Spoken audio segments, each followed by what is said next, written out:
شب بارات کے لیے کہا جاتا ہے کہ اس رات کو کی جانے والی ہر زائد دعا کو اللہ ضرور قبول کرتے ہیں۔ اس پوری رات لوگوں پر اللہ کی رحمتیں برستی ہیں، اس لیے مسلم سمودائے کے لوگ رات بھر جاگ کر نماز اور قرآن پڑھتے ہیں۔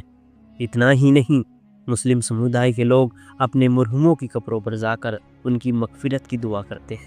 اسلامک کیلنڈر کے لحاظ سے 8واں یعنی شعبان کے مہینے کی 15ویں تاریخ کی رات میں شب بارات منائی جاتی ہے، جو گروار کو دیش بھر میں منائی گئی۔ زندگی اور موت کا سارا حساب کتاب شب بارات پر ہوتا ہے، اس لیے شب بارات عبادت، فضیلت، رحمت اور مغفرت کی رات مانی جاتی ہے۔ اس رات میں اللہ اپنے بندوں کو نیا موقع دیتے ہیں کہ وہ اپنی پرانی غلطیوں پر توبہ کرے اور نیک راستے پر چلے۔ شب بارات کے بارے میں کہا جاتا ہے کہ حضرت عائشہ کے حوالے سے حدیث شریف میں ذکر آتا ہے کہ محمد صاحب 15 شعبان کی رات میں جنت البقیع کے قبرستان تشریف لے گئے تھے، وہاں وہ دعا پڑھ رہے تھے۔ اس رات وہ حضرت عائشہ کے گھر پر تھے۔ حضرت عائشہ نے دیکھا کہ محمد صاحب گھر میں نہیں ہیں، تو انہیں تلاش کرنے نکلی تو دیکھا کہ جنت البقیع کے قبرستان میں دعا کر رہے تھے۔ اسی لیے اس رات قبرستان جانا اور وہاں دفن لوگوں کے لیے دعا کرنا سنت مانا جاتا ہے۔ اسی لیے مسلمان اس رات میں قبرستان جاتے ہیں اور اپنے عزیزوں کے لیے دعائے مغفرت کرتے ہیں۔ حالانکہ اہل حدیث فرقے کے ماننے والے مسلمان اس بات کو نہیں مانتے کہ نبی جنت البقیع کے قبرستان گئے تھے۔ ایسے میں شب بارات کی رات نہ قبر پر جاتے ہیں اور نہ ہی رات بھر عبادت کرتے ہیں۔ شب بارات پر حنفی مسلک کے لوگ زیادہ عبادت کرتے ہوئے نظر آتے ہیں۔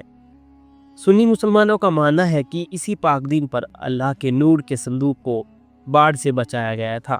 اس کے علاوہ پیغمبر محمد کو شعبان کی 15ویں تاریخ میں جنت البقیع کا دورہ کرتے دیکھا تھا۔ وہیں شیعہ مسلمانوں کا ماننا ہے کہ 15ویں امام محمد المہدی کی پیدائش 15 شعبان کو ہوئی تھی، اس لیے شب بارات منائی جاتی ہے۔ اسلام میں کئی ایسی راتیں ہیں جو باقی سبھی راتوں سے زیادہ اہمیت رکھتی ہے۔